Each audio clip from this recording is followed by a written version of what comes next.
Good morning. So I wanted to answer a question. I had a email from a friend who said, I talk, I mention all the time, play to find out. Yet he watched straight through Those Dark Places session one and said, you know, it's how could you possibly present a mystery without serious session prep?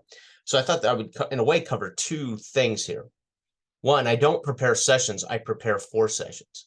So that means I try to give the players what they need to know to understand the world, the circumstances, the location, the context, the protocol, as I did for Those Dark Places, the corporate protocol, boundaries, right? I wanted to make sure I understood the box we're in, right?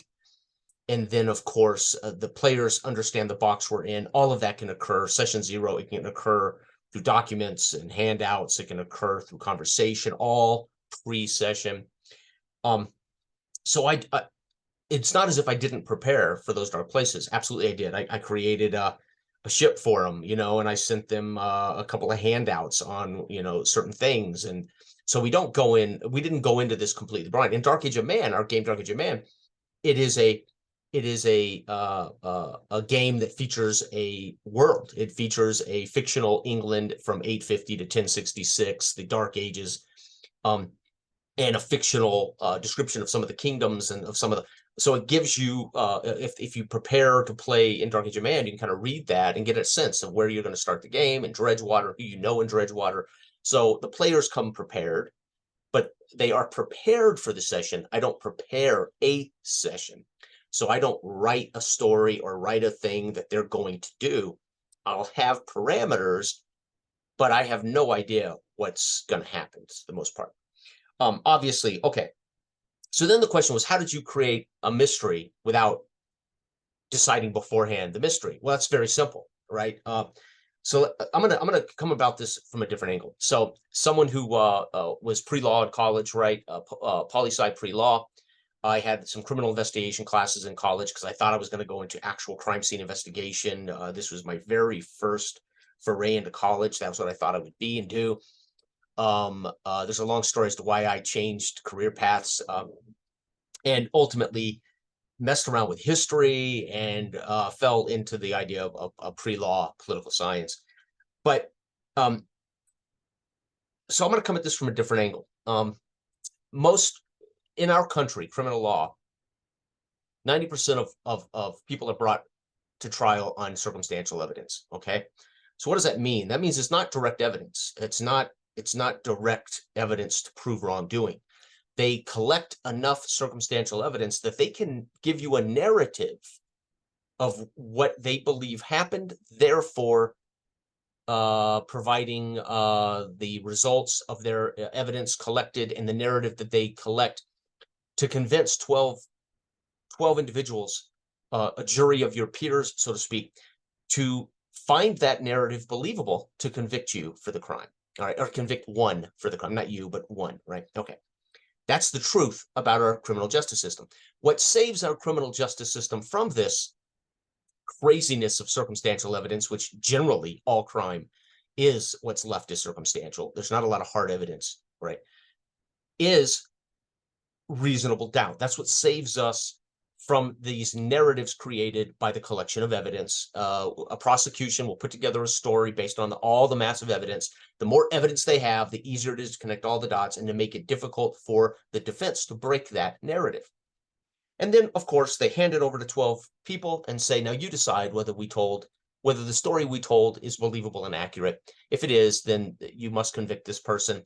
If there's reasonable doubt, you must let them go no matter what, right? And I believe in our system, but it's terrifying to think that circumstantial evidence is generally why most people are brought into court, right? They're brought into a criminal court. Okay, so I know this. I understand this about how the science of investigation goes. I understand this, how the court system works, how we actually decide to, how a prosecutor decides, a DA decides to bring. Right. First, did they break? Is a law been broken? If it is, who broke it? And is there enough evidence to prove the perpetrator, right? Or at least a believable narrative, right, that we can win this case? Okay. So what did I do? All I did was present evidence to David, right? David looked. He said, I want to look at the Grant's locker. So I presented evidence. I created evidence to explain, or not to explain, but to place David in a situation to understand that something was amiss, right? I knew a couple of things, right? I knew how many players were going to be involved. I knew we had a robot. And I knew that I wanted to do a murder mystery / espionage, industrial espionage scenario. So all I needed to know was, okay, somebody was going to be doing industrial espionage. I knew it wouldn't be one of the players. So it had to be Grant or it had to be the robot. It didn't matter who, right? Then I left evidence that there had been a murder. Well, obviously, the 3 players were alive. Sam certainly can't be murdered. He could be destroyed or deactivated. And they only had 1 crew member missing, NPC missing from the sleep. So obviously I had to leave evidence that there might have been foul play. So as they investigated, they would just get things to narrow, to actually provide something beyond circumstantial evidence. So all your gaming, if you're doing a mystery in gaming, it's very simple. It really is simple. Provide circumstantial evidence. And why does circumstantial evidence work? Because that's how we go through our lives, right? I see a car across the street. I get in the shower. I come back. Cops are knocking on my door. Says, "Hey, somebody vandalized the bathroom in the park across the street. Did you see anything?" I just saw an old Pontiac parked out by the toilets about half an hour ago. That's all I know. Right, the police will investigate upon that. They'll try to track down this old Pontiac and who drives it, and then they're going to try to place that person at the scene at the time. And then, of course, it's circumstantial. He could have been there literally parked, right, on his phone, right? So, but circumstantial evidence puts him there. Now they got to do more work to see if there's a connection, right? So you just lay down circumstantial evidence. What's great about circumstantial evidence is it's circumstantial. But what's great about it is the players can derive their own narrative from circumstantial evidence. Or there could be 3 or 4 different stories to explain why Sam woke up Grant, to explain why Sam and Grant at some point had an altercation that led to Grant's bleeding out. Did Sam try to kill him, or was he just going to lock him in cold storage? Did Grant try to fight free? Was Grant apprehended by Sam? Was Grant the actual, but it could go all kinds of different ways, right? So again, I prepare for sessions. I don't prepare a session. So that generally means for me a paradigm or a guideline or an idea of certain truths. There are certain things that are true, right? I knew I was going to have a murder mystery to some degree. I didn't need to know exactly how that went off. I didn't need to understand exactly what they were going to have to find to solve it, right? I just had to present enough evidence. And then, for instance, I didn't know they were going to look back on the computers, right? How can you possibly know what players are going to do? So looking at the computers to scroll back and identify the ID chips, but I gave them clues in the pre-session that everybody had an EID number, right? Employment ID number, which was going to be dog tags, right? Digital dog tags that hung around their necks that would send signals to the ship. Didn't have to tell them all of that. But when later I said your ID chip logs where you're at on the ship and what you might be doing, they could then infer from that, hey, we can get some data off the computers, and they go to work investigating.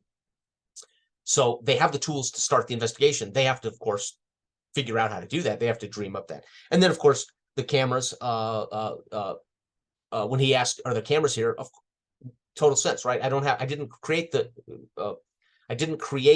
environment for cameras, but it made complete sense there would be certain cameras in certain locations, and that too would be tied to triggered on, triggered off by crew coming in and out of particular areas, and they were able to confirm beyond a reasonable doubt that Sam had clearly deposited the body in A4 and had clearly ejected the body before the doctor woke up, 20 minutes before the doctor woke up. They still don't know if Sam was protecting the company. They don't know if Sam is, the industrial espionage player, or if he was stopping Grant from industrial espionage, right? We don't know. We don't have to know. I don't have to know, right? And this is indicative of what we created with our Dark Age of Man game system. Don't know all the answers, right? Understand there are these things that are circumstantial that the players can make sense of. The players can actually create a narrative that works for them based on what they're learning around them. And you can provide support for that, or you can, on failed dice rolls, you can complicate that. And that is in the nature, the sense of how I GM now versus how I used to GM just 5 years ago, 4 years ago, 3 years ago. I give variables, I give a situation, I let the players play, and hopefully the players can come up with a way that, it all works. And then, of course, we use the system. We use the dice checks. We use the skill checks. We use the failed or fell forward concepts to allow the game to progress in a natural way that isn't driving the players, that isn't forcing the players to make particular decisions, right? Isn't forcing the players to do what I say, right? When I talk about play to find out, this is what's happened. Doc, you woke up, it's freezing, Sam's injured, and one of your crew members is already up. They shouldn't be up. That's it. Now it's a circumstance. It's circumstances. What is he going to do to try to understand those circumstances? Well, I'm going to investigate. Is Grant got a locker? Sure does. And guess what? There's some kind of, looks like blood stains here. So now we've got a reason to pursue those blood stains, right? He's got a reason to say, okay, something. So there was more to Grant's just waking up before us. That could be a problem, right? They may never know the truth. They don't have to ever find out the truth, but they're going to have to deal with freezing ship, and they're going to have to deal with an android that's damaged. They don't, and they're going to see that Grant is not on the ship at some point, but they don't have to even solve the mystery to have a great game. They don't have to do anything that stops the session dead, nor that somehow resolves the session. They just are astronauts in a job, deep in space, under duress, right? And then, of course, we can campaign from this indefinitely. I just have to prepare them for the world, for the setting, for the genre, so to speak, and then certain details like what the ID chips do and don't do, and we're creating the world. We're world building as we go. When he says, can I look up the logs and go back in time and look up when Sam's number shows up, waking up Grant? Yep, sure can. So that's now canon. They know they can always go to the computers and look up stuff, right? That doesn't mean there won't be spies who find ways to cover that up or delete that information or hide that information. That's another mystery. That's a whole nother mystery. So we can play without me having to write a murder mystery. I don't write a murder mystery. I create a circumstance, and there'll be evidence riddled all about that they make a narrative of, just like investigators, just like the district attorney, just like the cops collect evidence. They do everything they can to get all the evidence they can get together, hopefully hard evidence, which is pretty much smoking gun evidence, DNA evidence, video evidence, eyewitness evidence. Those are better versions of direct evidence. Most people are brought to court on circumstantial evidence, and you can darn near tell a narrative to explain that in a number of ways. Great defense attorneys do this, right? I don't need to explain to you what happened I'm trying to think of an example everybody would know. O.J. Simpson, right? I only need to say to you, there might have been some police corruption here, and some of this evidence might have been planted. And they don't have to prove it was planted. He only has to prove to you that one of those cops up there fumbled the evidence, or one of those cops might have had a motive to hurt the defendant, right? A motive to hurt the defendant for any number of ways. One, he wants to solve the crime. Two, he may be a racist, whatever, right? So that's all the defense attorney has to do is say, wait a second, their narrative isn't foolproof. And because we don't have direct evidence, now you could argue DNA is direct evidence, right? His blood was in that, blah, blah, blah. But if he can prove that the narrative is that the police botched evidence control, maybe, just maybe, if you're obeying the American justice system of reasonable doubt, I honestly believe that was the right verdict based on our reasonable doubt criminal justice. It may not be that he's innocent, but he certainly was. They should not have found him guilty based on. And there was enough for me to scratch my head and say they did boggle some evidence, and maybe Furman, I think his name was Furman, the detective, might well have planted that glove, right? And if he planted the glove, would they not maybe have planted other evidence? And this, to me, may have been, for many people, they thought that the justice system failed, but that's the way it's supposed to work. Unless you got an eyewitness that said, hey, I saw him do the thing, right? So innocent is not necessarily not guilty, right? So You can be found not guilty and not be innocent, right? But there's not enough to go on to, right? So, which is why civil court is preponderance of evidence. So they really had actual direct evidence when they found the cameras and they saw the thing. What they don't know is why, who did, who was motivated to do it. Was Sam protecting the company from industrial espionage? Is Sam perpetrating a greater crime of industrial espionage, and this guy was the tool he used to get where he wanted to go, and then he had to eliminate this guy? We don't know, right? They don't have enough evidence to know who's really at fault, Sam or Grant, right? They don't have any evidence to know why Sam killed him. Was it self-defense? Sam killed him by accident, right? They don't, those things they don't know. They can come up with a narrative, and that's where the mystery stays, in my opinion, great. That's where the mystery stays. Wow. That's where, for me, it becomes this, we don't always know. You don't know unless you were there and you saw something you don't know. And so you can come up with all kinds of narratives as to how the car ended up burning in flames in the park, right? Unless somebody saw the whole deal, that, okay, they'll be able to describe the car, literally came flying through the park already on fire and crashed into a tree in flames, but they won't, that person can identify that happened, but they don't know why the car burst into flames. And, and this is the life we live in, right? So your gaming shouldn't be much different than life. And I think gaming very much should be a lot like a film, right? So when I GM a game or I play in a game, I see only what I'm given, right? So when Todd says to me, this is what you get, and he gives me the details, like a film, he's telling me what the camera is really focused on. And the detail can be really rich there, and the rest is vague around it, because that's what's important to me as a character. It's what he wants us to see, right?